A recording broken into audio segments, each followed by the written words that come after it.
Hola, bienvenidos a este nuevo capítulo de Cerca On Air. Les saluda José Luis Gómez. Para quienes nos acompañan por primera vez, básicamente con este espacio, con Cerca On Air, lo que buscamos es compartir con toda la comunidad logística en Latinoamérica temas que en el día a día son de interés para nosotros y más en estas nuevas épocas donde hay cambios más rápidos que lo habitual. Obviamente, dentro de estos cambios y enfocados específicamente en temas logísticos, muchos tienen que ver en temas de mejoras en procesos, nuevas tecnologías que van surgiendo y que de alguna manera, y sobre todo con la realidad que vivimos el año pasado, ha hecho para muchas empresas aflorar de alguna manera las oportunidades de mejora en distintas áreas de la operación. Y es por ello que hoy, para conversar de una manera más macro y poder entender cómo analizar todas estas oportunidades de mejora y a dónde enfocarlas, nos acompaña Antonio Brito. Antonio, un poco para presentaros, es el Senior Principal para la iniciativa de las operaciones de Value Engineering en Infor, empresa global enfocada en tecnologías para las empresas y con presencia a nivel global. En este caso, Antonio nos acompaña desde Brasil. Antonio además pues, tiene más de 30 años entre consultoría de alta gestión, innovación y gestión del conocimiento. Ha trabajado en consultoras de gran renombre como Accenture, como Booz Allen y Monitor. Y hace poco más de 9 años se encarga de conducir este tipo de estudios de viabilidad económica para proyectos en tecnología que, digamos, lo vamos a nombrarlo como el Value Engineering. Así que muchas gracias, Antonio, bienvenido. Muchas gracias, José. Me da mucho gusto hablar contigo y con otros oyentes ahí que siguen esta serie de podcasts. Excelente iniciativa por parte de Cerca. Muchas gracias. Perfecto, Antonio. Muchísimas gracias nuevamente por tu participación. Para nosotros, como comentabas, es importante compartir con la comunidad logística una perspectiva distinta respecto a la forma de evaluar y de abordar proyectos de optimización y de tecnología. Por esto, queremos a través de este espacio conversar contigo y transmitir tu experiencia al respecto. Cuando hablamos de cadena de abastecimiento, Antonio, son muchos los procesos involucrados, como sabemos, y todos ellos son sujetos a mejora y para todos ellos existen tecnologías que apuntan y que prometen mejoras en estos procesos. Y cuando revisamos experiencias en distintas industrias respecto a implementación de proyectos de mejora, encontramos también muchos casos de éxito, por lo que se podría inferir en principio que cualquier empresa que aborde este tipo de proyectos basado en el éxito de empresas similares en industria vertical tendrán igualmente un alto grado de éxito asegurado. Siendo así, Antonio, ¿por qué la evaluación y la justificación de proyectos bajo el concepto de Value Engineering son importantes ante esta realidad? Bueno, José Luis, las compañías buscan tecnologías, procesos, organización para habilitar el alcance de la estrategia corporativa. Esta innovación, o hacer algo de forma diferente, de forma rentable, viene por medio de proyectos o programas, ¿no? De implementación de plataformas de software, de cambios organizacionales, nuevos flujos de procesos. Cada uno de estos proyectos requieren una inversión, ¿no? De recursos, de tiempo, de dedicación, que deben ser justificados por los beneficios que el cambio trae, ¿no? Si el proceso de negocios funciona bien, con las mejores prácticas y presentando indicadores en el cuadrante superior de desempeño, y esto quiero decir, cuando las compañías comparadas con otras tienen un desempeño que están muy por arriba, muy mejores que la mediana de la industria, ¿no? Entonces, si funcionan bien, no hay mucha forma de justificar la inversión porque los beneficios serán muy acotados, son muy pequeños, ¿no? Entonces, ¿qué es que nosotros vemos? Buscamos los procesos que están más por debajo de la mediana, ¿no? Y entendiendo también el concepto de mediana, ¿no? Mediana es el número, ¿no?, que divide los 50% de un grupo. Entonces, de una manera muy concreta es 50% de las compañías en una industria presentan desempeño mejor, 50% el desempeño peor, ¿no?, que esta cifra, ¿no?, este número, este indicador de la mediana. Entonces, nosotros buscamos procesos que estén por debajo de esta línea de la mediana y vemos cómo es que se puede mejorar, llegar a la mediana o ultrapasar este punto para que se pueda presentar ahí beneficios tangibles, cuantificables, ¿no?, y que garanticen la implementación de esta tecnología, ¿no? Entonces, como la mitad de las compañías no llegan a la mediana, ¿no?, entonces hay siempre una posibilidad de buscar estas mejoras y sabemos que hay que seguir innovando y mejorando porque si no, la compañía pierde su espacio en el mercado. De acuerdo. Se entiende entonces, Antonio, que en un proceso de value engineering, como digamos, como de alguna manera estamos conversando, básicamente permite identificar qué procesos son en mayor medida sujetos de optimización, eso por un lado, y por otro lado, medir también desde un punto de vista financiero la viabilidad del proyecto, más allá de lo exitoso que pueda ser desde el punto de vista técnico y operativo. ¿Es así? ¿Estoy resumiendo bien? Sí, sí, es justamente eso, José Luis. Bueno, en nuestro caso, analizamos los procesos que pueden ser mejorados con apoyo tecnológico basado en hechos y datos, ¿no? Una comparación con las mejores prácticas y luego estimamos los beneficios alcanzables en el tiempo, ajustándolos bajo el nivel de madurez.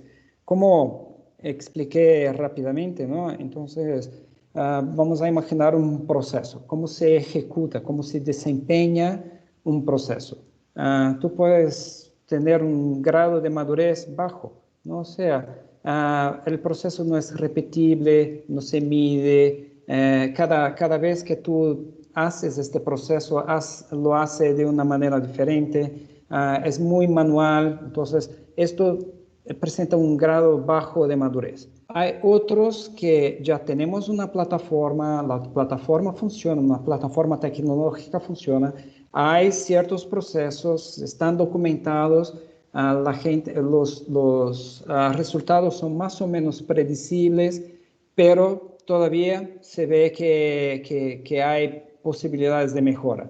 Luego hay procesos que son de elevada madurez, entonces no solo tienen un proceso que está garantizado, que es repetible, que se puede confiar en este proceso, como también ya lanzan mano de algunas tecnologías interesantes, como, no sé, haz de cuenta, inteligencia artificial o algo de machine learning, ¿no?, para que ayude a las compañías que lleguen a un proceso cada vez más optimizado y fiable, ¿no? Entonces, basado en eso, ¿no?, es fácil de mirar, ¿no? Si nosotros llegamos a una compañía y el proceso tiene, identificamos un proceso que tiene un bajo nivel de madurez, esto es el que, si llevamos a un nivel mediano, ¿no?, es el que tiene el mayor beneficio.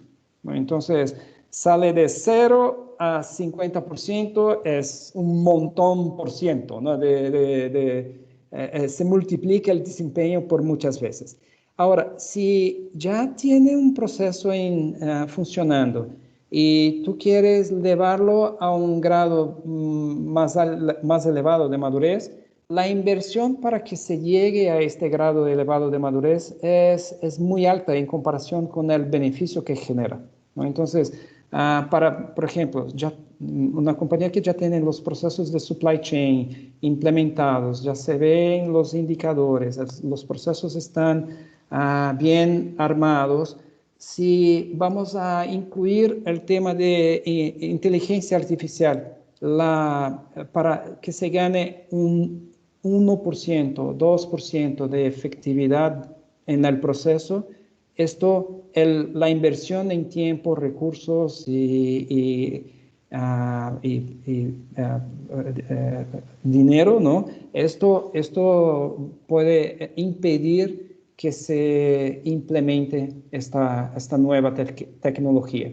Entonces, tenemos que ver cuál es el punto que se puede tener para que un proyecto sea viable económicamente, que pague la inversión, ¿no? Y que se generen mejoras en márgenes, nivel de servicio, calidad, de reducción de riesgo, compatibles con la inversión.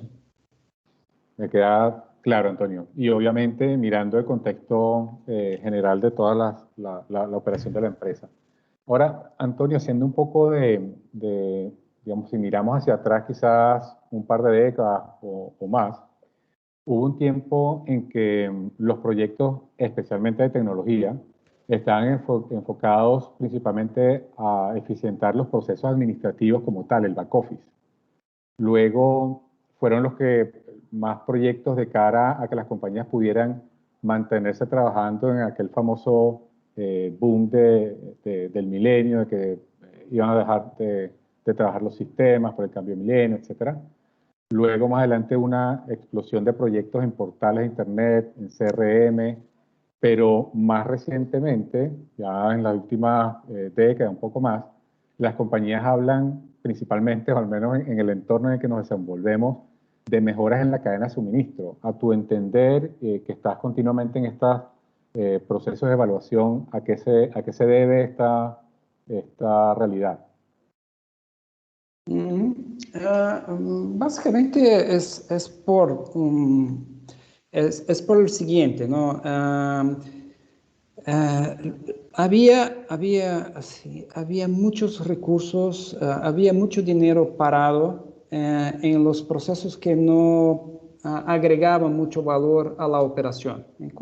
Cuando hablamos de back office, ¿no? Lo importante es que se generen las cifras correctas, que se genere el proceso el más rápido posible, que tenga un nivel de automatización bastante elevado. O sea, estos fueron como los proyectos para sacar el costo excesivo de las compañías, ¿no? Los gastos, para disminuir gastos, ¿no? Después, como todas las compañías ya están en este nivel ya de costos bajos en el back office, todos miran cómo es que se puede crecer los ingresos, ¿no? Y ahí sí, vamos por portales, canales diferentes, todo el tema de CRM y todo, ¿no? Ahora tenemos que entregar estos productos a nuestros clientes, ¿no? Y entrega tiene que ser rápida, confiable, tiene que ser a tiempo, el pedido tiene que llegar completo, sin daños. Es un campo inmenso para la mejora. Son muchos temas que nosotros manejamos en la cadena de suministro, ¿no? Y también es algo complejo, ¿no? Porque depende de inúmeros jugadores, ¿no? Proveedores de los proveedores, su negocio, ¿no? Cómo es que tú manejas las operaciones internas de recepción, de almacenamiento, de producción interna, luego de almacenamiento de nuevo, de despacho, a los distribuidores, los transportistas primarios y secundarios, y también de toda la cadena reversa, ¿no? Para las devoluciones. Y hay una incertidumbre acerca de los volúmenes de cada artículo, ¿no? ¿Cuál es la demanda? ¿Cómo es que manejamos las políticas de stocks, los máximos y mínimos?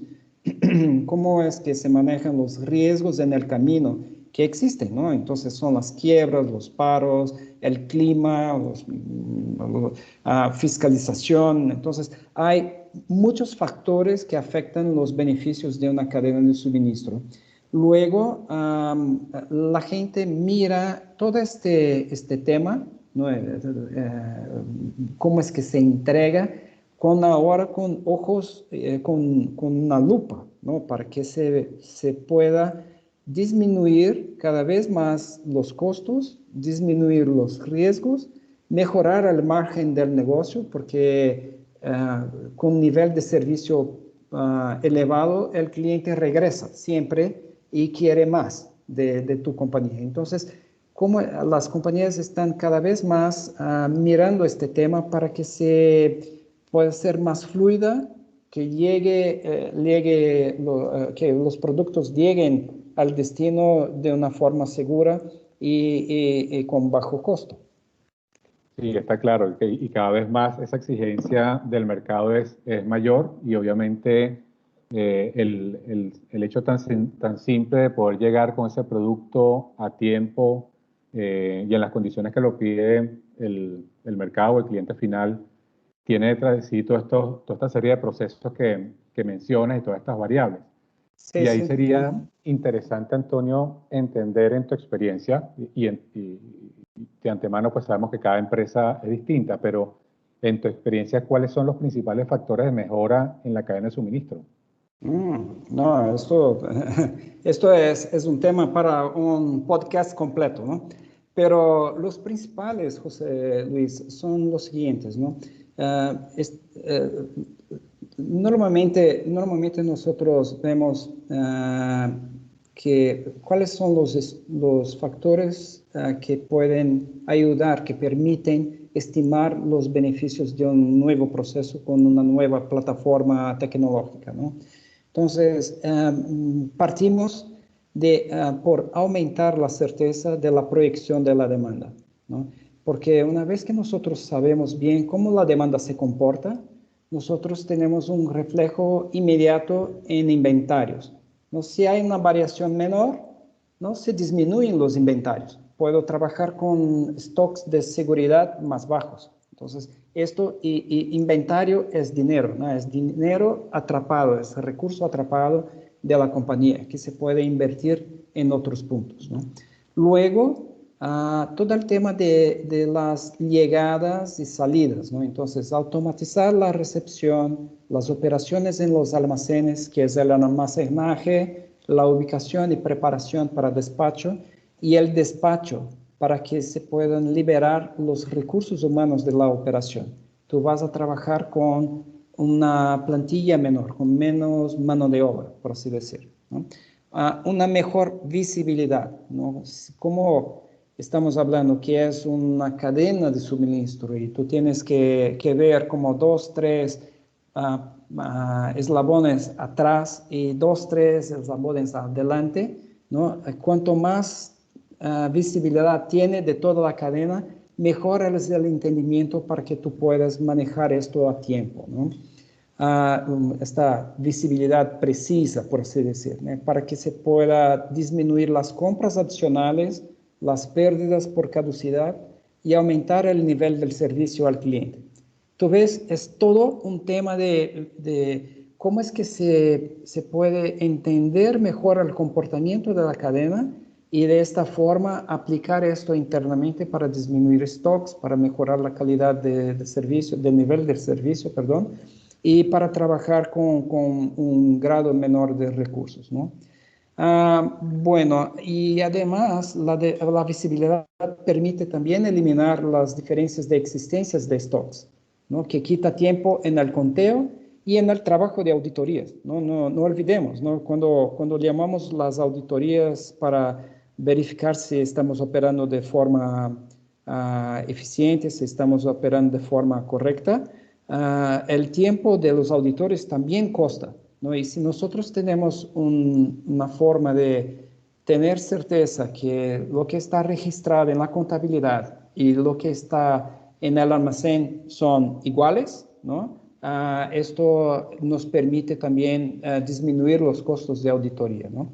Y por último, ¿no? Optimizar los flujos de transportes y la secuencia de producción en piso de fábrica también incrementan el uso de los activos que pueden permitir que uno pospone la inversión en nuevos camiones y equipamientos. Entonces, todo es para que se disminuya el uso de recursos. Y tú ves el alcance que tiene. Hablamos de mano de obra, de equipamientos, de flota, de almacenes, de clientes, de proveedores, o sea, es completo, ¿no? Son muchos factores que se pueden mejorar en esta cadena de suministro.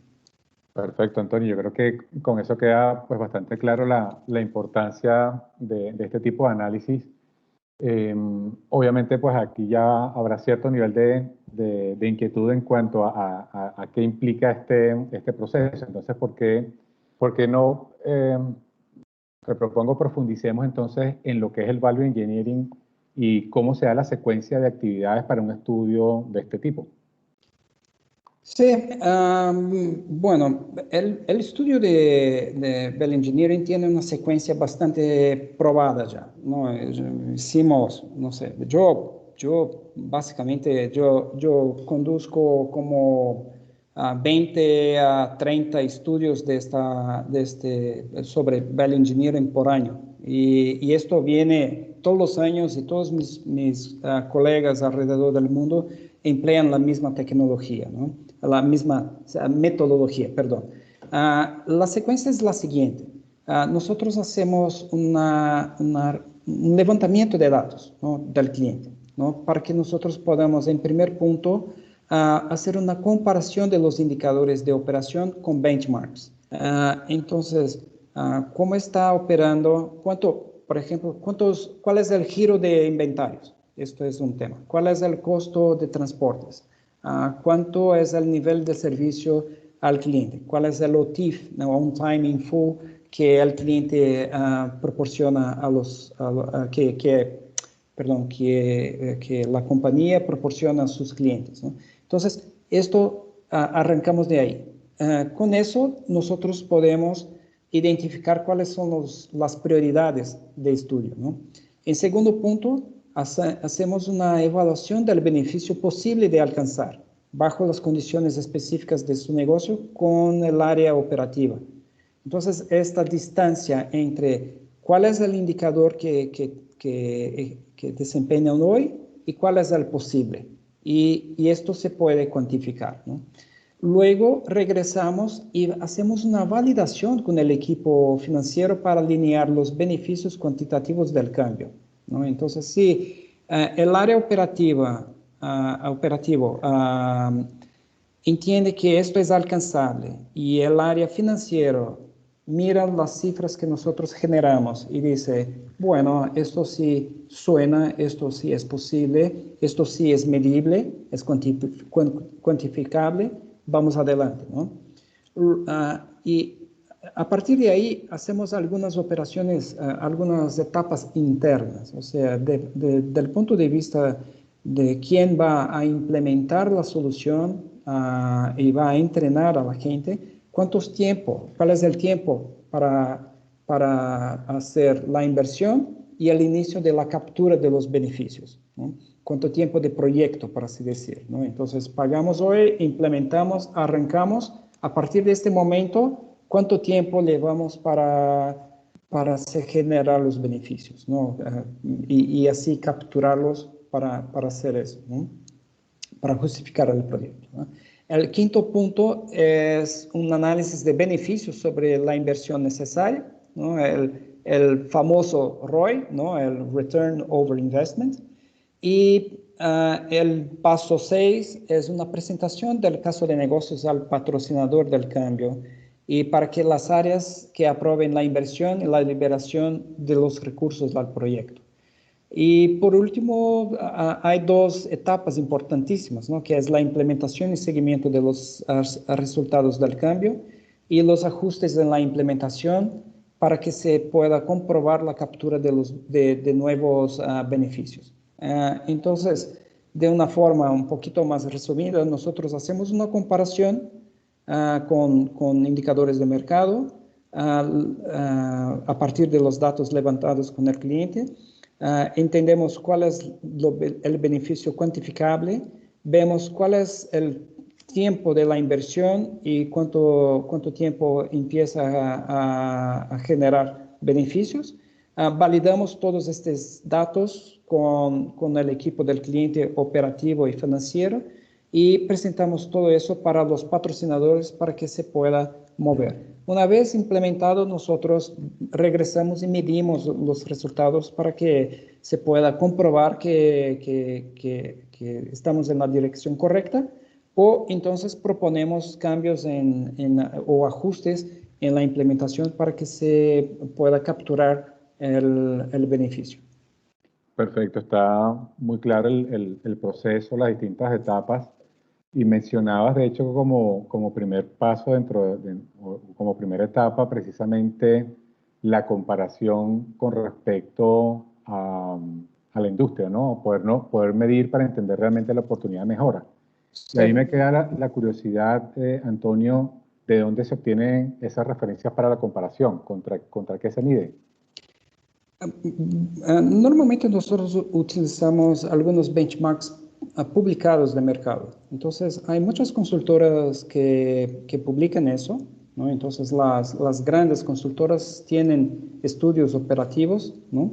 Una organización que es bastante interesante, que se puede generar y se puede seguir los benchmarks, es APQC, ¿no? Entonces, es una organización sin fines rentables, ¿no? Lucrativos, que se generan los datos operativos para varios sectores de la industria. Luego, experiencias anteriores de nosotros. Entonces, nosotros implementamos eso en tal cliente, eso generó tanto de beneficio, hubo tanto de mejora. Entonces, esto también se puede hacer, ¿no? Utilizamos. Estudios publicados, tesis de doctorado, de maestría, todo eso vale, ¿no? Análisis internas con el equipo de operación. A veces el proceso del cliente es tan distinto, tan diferente, que nosotros hacemos casi como un ejercicio de reingeniería junto con el cliente y hacemos esta comparación de cuánto es posible de se obtener de beneficios junto con el cliente. Es un estudio muy a la medida que podemos también conducir, ¿no? Perfecto, bastante sólido entonces por lo que nos cuentas. Antonio, cuando nos describías, digamos, las distintas etapas del proceso, pues también se entiende que el proceso en sí requiere igualmente un esfuerzo importante por parte de las compañías. Pero para dimensionarlo mejor en términos de ese esfuerzo, ¿cuál es el equipo que participa en un proceso de este tipo del lado de la compañía a la que estamos evaluando? Sí, claro. Normalmente nosotros estamos hablando de un patrocinador. Tenemos que tener un patrocinador fuerte que elimine las dificultades, ¿no? Internas. Entonces, que facilite todo el tema de agendas, nos libere recursos internos para que podamos entrevistar, ¿no? Entonces, el patrocinador es una figura súper importante, ¿no? Luego tenemos personas del área operativa, del área financiera, ¿no? Como hablé un poco. Entonces, la gente de operaciones, para que se pueda tener una idea clara de cómo es posible cambiar el proceso y cómo se opera hoy día. La gente financiera, para que valide las cifras y los montos de beneficios. Y también que tengamos una idea clara de cuál es la estrategia de la compañía, ¿no? Cuanto más cercano de la estrategia, más fácil y más probable es que el proyecto va adelante, ¿no? Para que se pueda hacer eso, ¿no? Y también nosotros tenemos equipos internos, ¿no? Entonces, del punto del proveedor de tecnología, por ejemplo, por parte de Infor, siempre trabajamos con gente que conoce muy bien el software, ¿no? La aplicación, la gente que sabe implementar la implementación, como es el caso de Cerca, ¿no? Y también de consultorías de gestión del cambio en algunos casos, ¿no? Perfecto, perfecto, Antonio. Está bien interesante el tema y disculpa que sigo con algunas preguntas, pero tengo un par de curiosidades Claro. Ujú. adicionales. Ajá. ¿Puedes compartirnos brevemente un ejemplo o un par de ejemplos de estos análisis muy breves para darnos alguna idea general? Sí, claro. Me acuerdo de un caso de una cervecería, ¿no? ¿Cuál era la dificultad, no? La cervecería tenía un cuello de botella en el empaque, ¿no? Entonces, llegaba la cerveza, pero no tenían empaque, ¿no? O llegaba el empaque y no tenían cerveza, ¿no? Entonces, había este divorcio entre estos dos procesos, ¿no? Y la gente entonces empezó a mirar y hicimos una cuenta junto con el cliente y identificamos que si nosotros quitáramos este cuello de botella, y esto era un tema básicamente de programación de la producción, ¿no? Entonces, ¿cuál era la antecedencia que teníamos que comprar estas latas para que llegara al punto de envase en tiempo oportuno? ¿Y cuánto tiempo es que llevaba para maturar, ¿no?, la cerveza en los tanques de fermentación? Entonces, solo de juntar eso, nosotros vimos que en algunas fábricas que tenían esta limitación de producción, porque una vez que hay espera, no se vende cerveza, ¿no? Es básicamente no se puede despachar la cerveza, ¿no? Entonces, si había espera, se perdía volumen, se perdía margen. Nosotros hicimos este estudio junto con el cliente y esto era tomamos como 40 plantas alrededor del mundo que tenían este tema de falta de capacidad, ¿no? Y tenían justamente este problema de programación. Nosotros trabajamos junto con el cliente para que identificáramos bien cuáles eran las etapas que deberíamos hacer para programar mejor la producción, la llegada de las latas, la llegada de los recursos humanos, las personas que iban a operar esta línea y todo el tema de, ¿cómo se dice?, de fermentación, del tiempo de fermentación de la cerveza. Y esto generó como, no sé, más o menos un 2% de mejora de producción.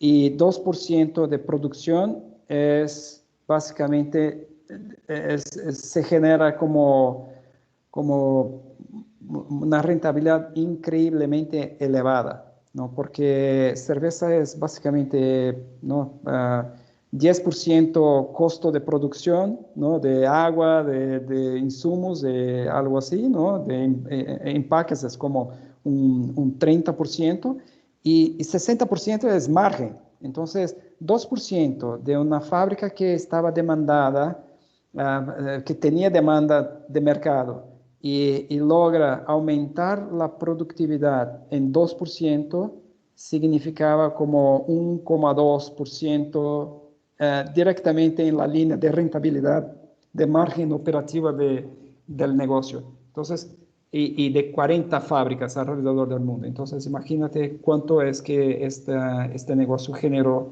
así en un verano, ¿no? Y se Claro. pagó en algunos días esta implementación. Esto es un Aquí, caso. Sí. no, interesante, interesante porque eso nos ilustra, digamos, la magnitud de las mejoras que puedes conseguir con este tipo de proyectos. Aquí para ir quizás resumiendo o cerrando un poco, Antonio, de lo que hemos conversado hasta ahora, resumo la importancia del Value Engineering básicamente en tener un alto nivel de certeza sobre dónde priorizar la inversión de los recursos y garantizar los mejores retornos posibles, ¿correcto? Sí, así es, así es. Vale. Ujú. Y entendiendo, teniendo ya clara esa importancia y digamos, lo estructurado del proceso, ¿qué consejos puedes compartir con nuestros oyentes para que tengan éxito en este tipo de evaluación, en una evaluación de Value Engineering? Excelente. Bueno, en breve resumen, ¿no? Tenemos que, en primer punto, tenemos que ver cuáles son los procesos que son más cercanos de la estrategia de la compañía. Entonces, hoy día estamos hablando de entregas, de mejora del nivel del servicio al cliente, de disminución de costos, de disminución de tiempos, ¿no? O sea, todo esto que está atado a la estrategia de la compañía, ¿no? Entonces, crecimiento y todo eso. Bueno, luego, tener un buen patrocinador, ¿no? ¿Cómo es que nosotros tenemos a alguien que pueda realmente ayudar? Que estemos trabajando para el liderazgo de la compañía, porque es ahí que el aumento de márgenes, mejora del nivel de servicio al cliente, todo eso, es donde se concentra toda esta mejora, ¿no? Y también estas personas tienen el poder de liberar recursos y presupuesto para, después del estudio, para implementar la solución, ¿no?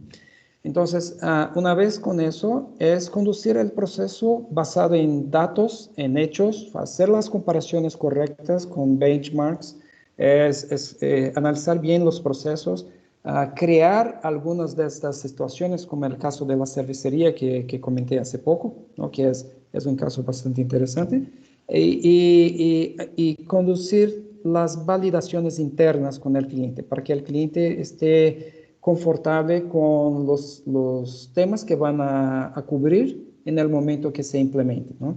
Y también para que se tenga después una relación, ¿no? Y un seguimiento de algunos de los indicadores para que se pueda regresar y ver cuál fue la mejora o cuánto es que falta para llegar a la mejora y así ayudar, apoyar al cliente que se pueda mejorar siempre en estos temas de valor en el tiempo, ¿no? Claro, perfecto. Eso buscando garantizar realmente los resultados del proyecto que pueda surgir a partir del Value Engineering y obviamente apuntando siempre a una mejora continua, es lo que entiendo, ¿no? Exactamente, exactamente. Y realmente nosotros volvemos así como consultores informales a lo largo del tiempo, ¿no? Y los clientes valorizan muchísimo este tipo de apoyo que podemos brindar a ellos, ¿no? Sí, seguramente. Igual el apoyo o los resultados al interno de las operaciones es alto, es importante, así que pues, obviamente siempre bienvenido el seguimiento, ¿no? Perfecto, Antonio. Con esto yo creo que cerramos. Estuvo realmente bastante interesante la conversación, por lo cual quiero nuevamente agradecerte el acompañarnos, el agradecerte tomar de tu tiempo, pues que sabemos que es bastante valioso y que aportas mucho en todos estos procesos de Value Engineering, así que compartas un poco de tu tiempo con nosotros, realmente lo valoramos. Esperamos obviamente tener nuevos espacios para compartir contigo en futuros capítulos del podcast. Y bueno, gracias nuevamente, Antonio. Realmente un gusto conversar contigo. No, a ti, José Luis, siempre me da gusto. Muchas gracias una vez más. Una buena jornada. Hasta luego. Vale, perfecto. Con esto despedimos el capítulo y los invitamos a que sigan atentos a nuestras siguientes publicaciones. Gracias a todos. Cuídense.